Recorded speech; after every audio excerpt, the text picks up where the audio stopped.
Actividad 4.1. Creación de un vídeo para el curso de Flipped Classroom. José Francisco Villarredondo del IES El Bollo.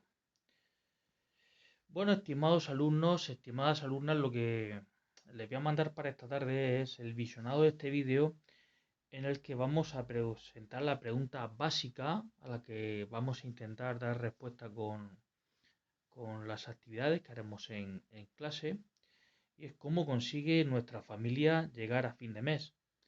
Esa expresión es muy conocida, muy popular, llegar a fin de mes. No es una expresión muy rigurosa, pero yo creo que todos entienden de lo que estamos hablando. ¿Cómo es posible que nuestra familia, con los ingresos que tiene, pueda hacer frente a los gastos que se le presentan pues, a lo largo de un periodo? Por ejemplo, un mes. Como ustedes ya saben, en un tema anterior vimos la esencia del problema económico, y es que las necesidades humanas son en principio ilimitadas, es decir, todos queremos aquello que no tenemos y de lo que ya tenemos queremos más cantidad. Por ejemplo, quien no tiene casa quiere una primera casa y el que ya tiene casa quiere una en la playa, etcétera, etcétera. Pero nuestros recursos son limitados. Nuestros recursos, tanto el dinero que tenemos como la capacidad de generar nuevo dinero, trabajando, por ejemplo, es limitado. Y eso da lugar a la escasez. Es decir, nos vemos obligados a buscar un equilibrio, una conciliación entre lo que tenemos y lo que queremos. Como estamos en cuarto de la ESO, y saben que esta asignatura está muy enfocada al ámbito de las familias, lo que corresponde es preguntarse, ¿y este problema de la escasez cómo se puede afrontar en el seno de la familia? Ya saben que las familias también reciben otro nombre en contabilidad nacional, hogares, ¿de acuerdo? Economías domésticas. Bueno, pues el problema que tenemos está planteado ahí de forma muy sencilla. Las familias tienen todos los meses una serie de ingresos y ya veremos cuáles son las fuentes de esos ingresos.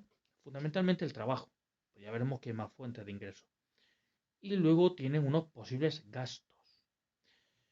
Bueno, pues si los ingresos que tienen las familias son superiores a los gastos, quiere decir que al final del periodo, a final de mes, pues les sobrará dinero. Es decir, habrán ahorrado. Tenemos fuentes para estudiar el ahorro, para estudiar estadísticamente pues cuánto logra salvar, ahorrar a final de mes una familia. Puede darse la situación contraria, y es que los gastos sean superiores a los ingresos. Entonces se produce el endeudamiento. Es como si ustedes van a la cantina del instituto, llevan 1 euro, pero ustedes se quieren gastar un importe de 1,5 euros. Pues comprar un crespillo más un zumo les cuesta 1,5 euros, pero usted solo lleva 1 euro. Si le dan toda la mercancía que vale 1,5 euros, pero usted solo llevan 1 euro, pues quiere decir que para el día siguiente le deben al cantinero o a la cantinera medio euro. Eso sería endeudamiento. Bueno, pues para hacer frente al problema de cómo afrontar los gastos que se le plantean a nuestra familia, dados unos ingresos, la herramienta básica es el presupuesto. El presupuesto no es en el ámbito de las familias, no es una herramienta obligatoria, ni mucho menos. Ninguna ley exige que vuestros padres y vuestras madres realicen un presupuesto mensual, ni mucho menos. Pero la experiencia nos dice que es muy aconsejable. El presupuesto significa, en primer lugar, clasificar los ingresos y los gastos.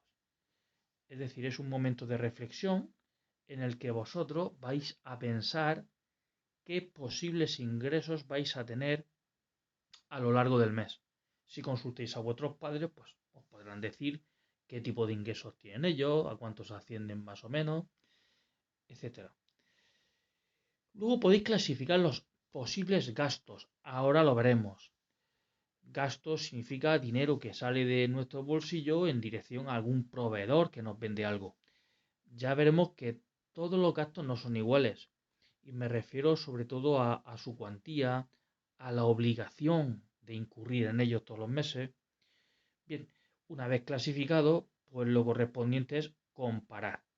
Comparar a cuánto ascienden mis ingresos con el importe de mis gastos. Y de ahí surge una reflexión.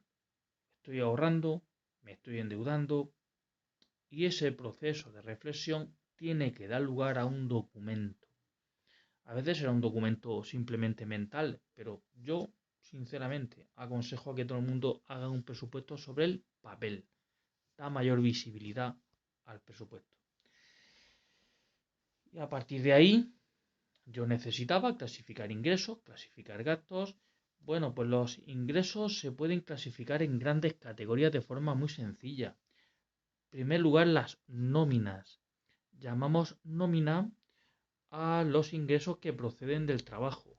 Vuestros padres, vuestras madres acuden a una empresa, la empresa les paga a final de mes y a eso popularmente se le llama nómina.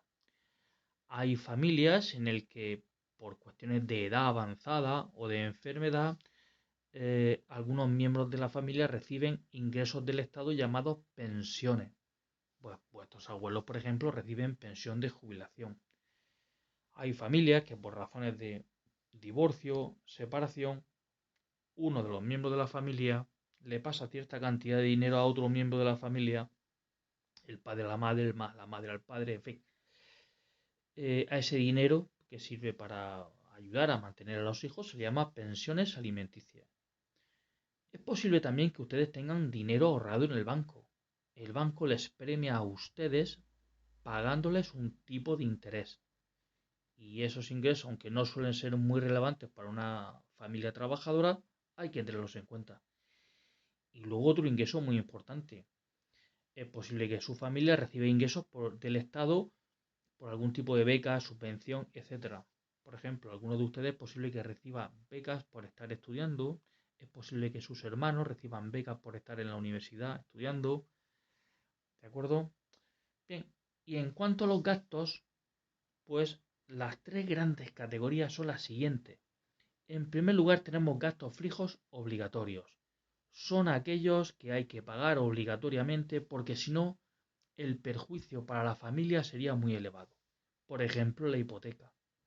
Si no pagamos la hipoteca, que ya explicamos en su momento lo que era, en un tema anterior, pues podemos arriesgarnos a perder nuestra casa y eso es muy doloroso. Luego hay gastos que son necesarios, pero podemos modular su cuantía. Por ejemplo, la comida. Pues podemos elegir alimentos que sean más económicos, o por ejemplo el recibo de la luz, que ahora saben que está muy de moda, el problema del precio de la energía eléctrica. Podemos esforzarnos en gastar el mínimo posible, ¿de acuerdo? O la ropa, renovarla, pues en vez de cada 6 meses, pues cada 8 meses, etcétera. Y luego hay gastos que realmente podríamos llegar a eliminar. En caso de problemas económicos serían los primeros en recortar. Pues son los gastos que llamamos innecesarios, aunque eso siempre es relativo. Y ahí tendríamos pues todos los gastos asociados al ocio. En vez de ir 4 veces al mes al cine, podemos ir 3, podemos ir 2. Viajes, podemos prescindir de ellos o podríamos, en su caso, ir a destinos más cercanos, etcétera. Vistos estos conceptos, lo que les planteo para mañana es hacer un sorteo. En ese sorteo, que lo voy a hacer con la página Excel, yo les voy a asignar a cada uno de ustedes unos ingresos mensuales aleatorios, de forma que cada alumno va a tener unos ingresos distintos. Unos van a ser entre comillas más ricos y otros menos. También voy a sortear el número de miembros que componen la familia. En principio, cuantos más miembros componen la familia, pues en principio mayores son los gastos.